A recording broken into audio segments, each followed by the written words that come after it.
Have you ever spent hours watching stock strategy videos on YouTube, reading best-selling finance books, or following investment gurus on Instagram, only to find your savings balance remains the same?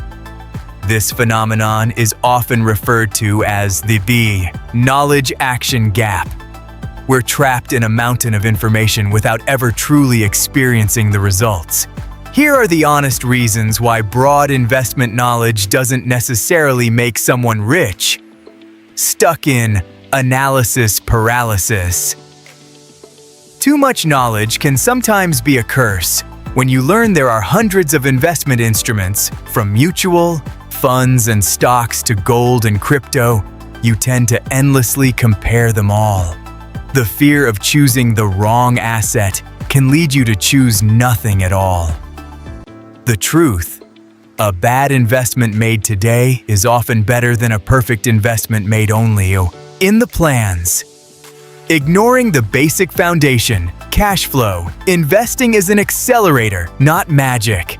Many people know how compound interest works, but they forget that the primary engine of investing is active income.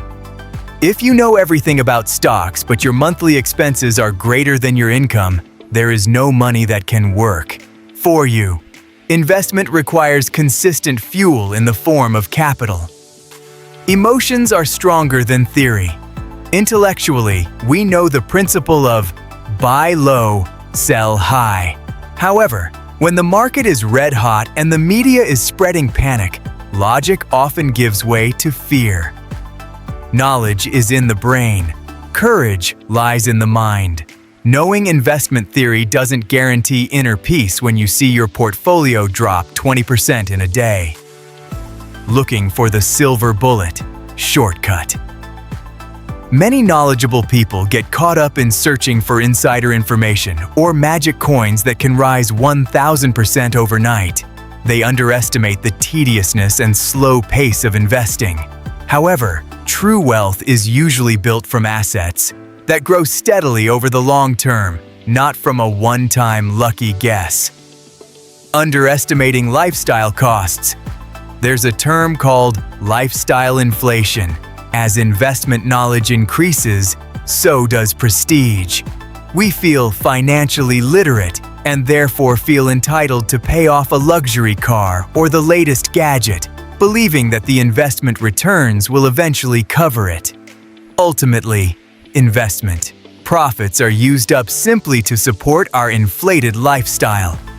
In the digital information age, investment knowledge is no longer a luxury. We can learn about compounding interest on YouTube, read company financial reports on our smartphones, and even follow heated crypto debates on Twitter. However, there's a harsh reality many face. Consuming more information doesn't necessarily increase your bank account balance. Why does broad insight often not correlate with real wealth? Here's an analysis of the problem.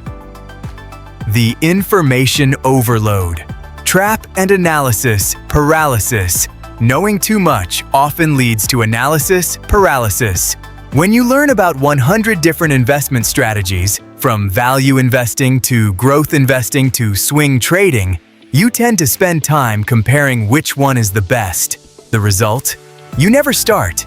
You wait for the right moment or the most optimal instrument while time keeps ticking. In investing, time in the market is far more valuable than timing the market. 2. Financial literacy versus financial discipline. Knowing how stocks work is literacy. Refraining from buying expensive coffee every day so you can buy stocks is discipline. Many people have high financial IQs but low impulse control. They know that consumer debt is a wealth killer, yet they continue to do so for social validation. Knowledge is merely potential. Without execution and lifestyle discipline, it has no financial value. Underestimating the main engine.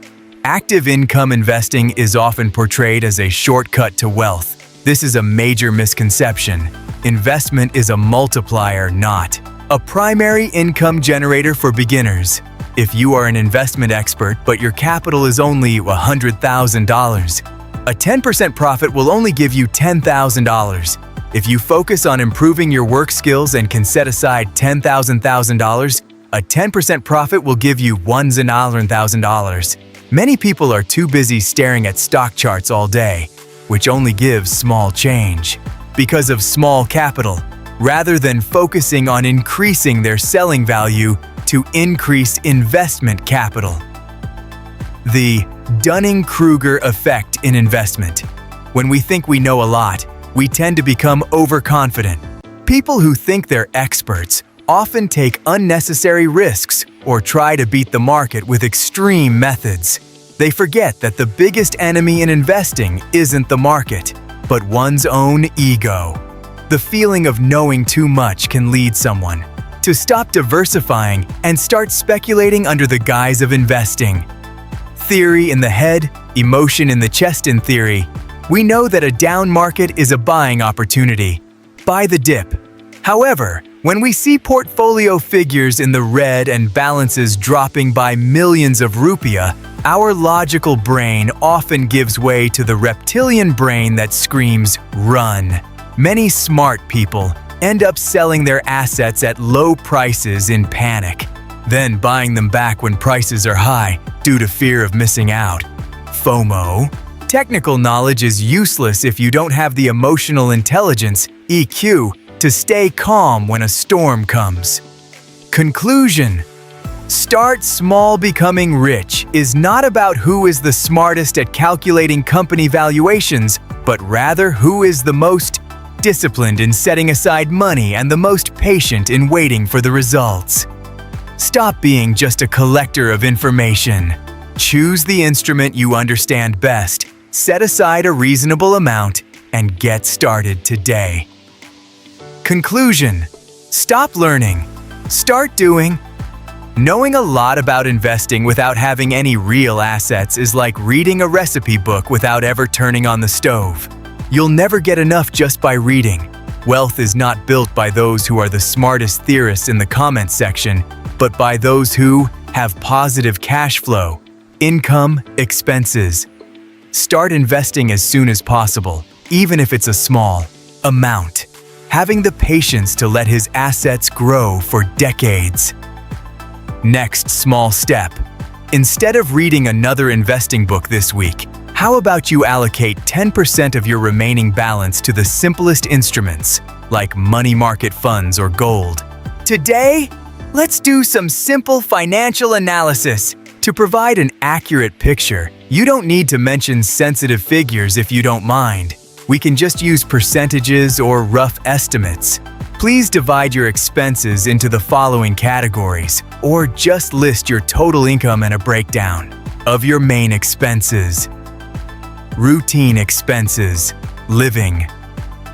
Installments, rental of residence, eating and shopping for kitchen transportation, gasoline, ojol. Bills, electricity, water, internet, credit. 2. Obligations and security, giving and saving, debt installments, if any, insurance, BPJS parents, family needs, lifestyle, playing, subscriptions, Netflix, Spotify, gym, etc. Eating out, coffee trends, hobby or impulse shopping, a starting point. Try answering this. How much money is usually left in your account 3 days before your next paycheck arrives? Is it a balance, zero, or even a deficit?